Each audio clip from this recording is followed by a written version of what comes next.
Howdy from Arlington, Texas, y'all.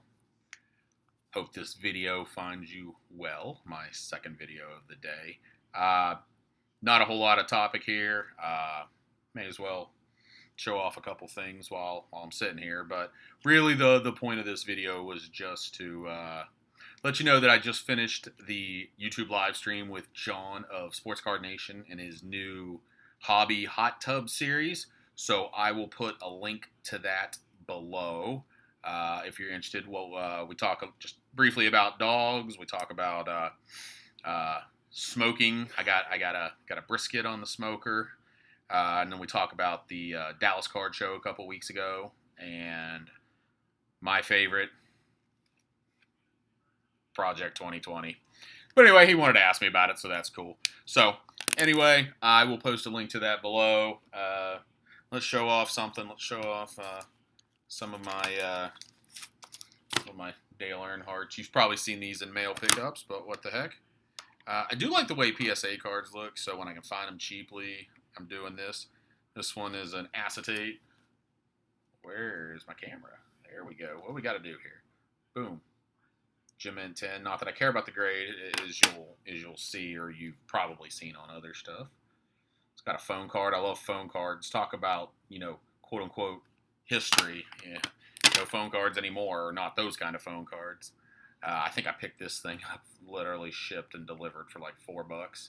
It's like the junk wax set of NASCAR, and it's a 9, but whatever.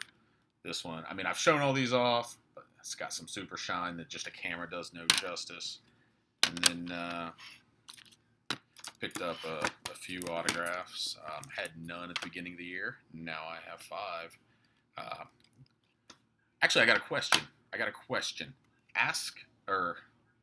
So these are uncertified, but I feel confident based on seeing as much of his signature as I have. Thought about sending these to Garrett Card Cutter. I'm trying to get them even, but I can't figure it out. I thought about sending these to Garrett with his Card Cutter as his YouTube channel with his submissions that he does, PSA DNA. Now I'm kind of wondering because it looks like James Spence is going to be around here a couple times by the end of the year at card shows if those card shows happen. So now I'm kind of thinking maybe, I don't know, maybe I just get them done by JSA. And then I wanted to get them in PSA slabs for no other reason than consistency. So everything looked good. But yeah, I'm wondering if maybe just put these in some black one touches, which I looked for a little bit ago. I thought I had like 3 of them. I can't find them. I emailed or Facebook messaged my local card shop, to which they replied while I was doing the live stream, and I haven't seen. I want to see if they got the black one touches, because I think Dale's cards will look good in that. Yeah, just give me your opinion. I mean, I definitely for consistency, tabletop displays and just nice looking. It seems like that would be the smart thing to do, but I don't know. What do y'all think? So these are the 2, and I would also plan, if I submit those, I will send these to Garrett too for reholdering, because now they all have the red, everybody calls them a flip. I don't understand why they're called a flip, but the red label on the top, again, just for consistency's sake, because then it'll match my non-autographed. And then my favorite, this will always be my favorite, this was my big present from my wife for Christmas. She actually gave me a gift card to eBay, and that meant a lot in itself because she hates giving gift cards. She hates gift cards as gifts. But I ended up spending most of it on this Dale Earnhardt autograph, which doesn't, man, I cannot figure out where that is. Not showing up terribly well, but it was the first one I have. This will always be extremely important to me. And yes, I would cross this Beckett over to PSA again just for consistency. If SGC had a lot of was still certifying autographs and still had a lot of Dale Earnhardt stuff, I would pick them. I probably wouldn't pick Beckett. Not my favorite. I just don't like their slabs, and that's enough to turn me away. Because there is something, if you're going to pay that much to get it either graded or certified, you need to have some decent eye appeal if you're keeping it in your collection.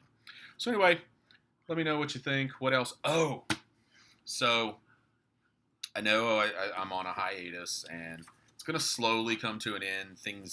My hobby experience has gotten better through some of the changes I've made on Twitter and YouTube. So I'm kind of changing the main focus of my collection.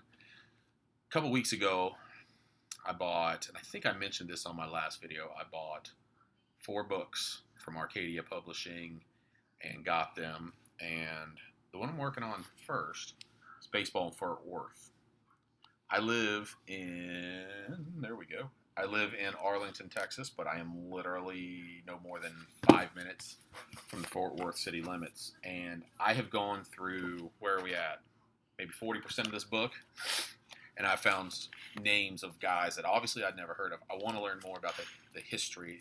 This is where I'm going to be most likely for the rest of my life, at least until the wife and I move closer to the beach. But that's, down the road. So I've taken a lot of names and I've gone through Trading Card Database and I've just put everything on my want list that they have listed of these guys. And they're not necessarily in Fort Worth, Panthers/Cats, whatever you want to call them. Or not what you want to call them, what they are at the time.